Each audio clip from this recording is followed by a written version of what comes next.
30 days of Andhra Pradesh లో ఇవాళ day 1 లో ఆంధ్రప్రదేశ్ ఇంట్రొడక్షన్ చూద్దాం. ఆంధ్రప్రదేశ్ అంటే మీకు నిజంగా తెలుసా? ఎంత పెద్దదో, ఎంత చరిత్ర కలిగిందో, ఎన్ని ప్రత్యేకతలు ఉన్నాయో ఎప్పుడైనా ఆలోచించారా? ఈ రోజు మనం ఆంధ్రప్రదేశ్ కోసం తెలుసుకుందాం. భారతదేశంలోని 28 రాష్ట్రాల్లో ఒకటి మన ఆంధ్రప్రదేశ్. ప్రస్తుతం 26 జిల్లాలు, 49,000కు పైగా గ్రామాలు కలిగి సుమారు 5 కోట్లకు పైగా జనాభా నివసిస్తుంది. అమరావతి రాజధానిగా గుర్తింపు పొందింది. ఆంధ్రప్రదేశ్ భారతదేశం తూర్పు తీరంలో ఉన్న మహత్తరమైన రాష్ట్రం. దీని చరిత్రలో ఒక ప్రత్యేకమైన మలుపు జరిగింది.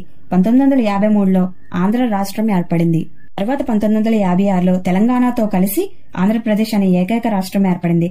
కానీ సంవత్సరాల తర్వాత వేరువేరు ప్రాంతీయ అభిప్రాయాలు, అభివృద్ధిలో తేడాల వల్ల విభజన వాదనలు పెరిగాయి. చివరికి జూన్ 2, 2014న ఆంధ్రప్రదేశ్ 2 రాష్ట్రాలుగా విడిపోయింది, తెలంగాణ మరియు కొత్త ఆంధ్రప్రదేశ్. విభజన తర్వాత అమరావతి కొత్త రాజధానిగా నిర్ణయించబడింది. ఇప్పటి ఆంధ్రప్రదేశ్ 2 ప్రధాన ప్రాంతాలు ఏమిటంటే రాయలసీమ మరియు కోస్తాంధ్ర. రాష్ట్రానికి ప్రాణాధారాలైన 2 మహానదులు కృష్ణ మరియు గోదావరి.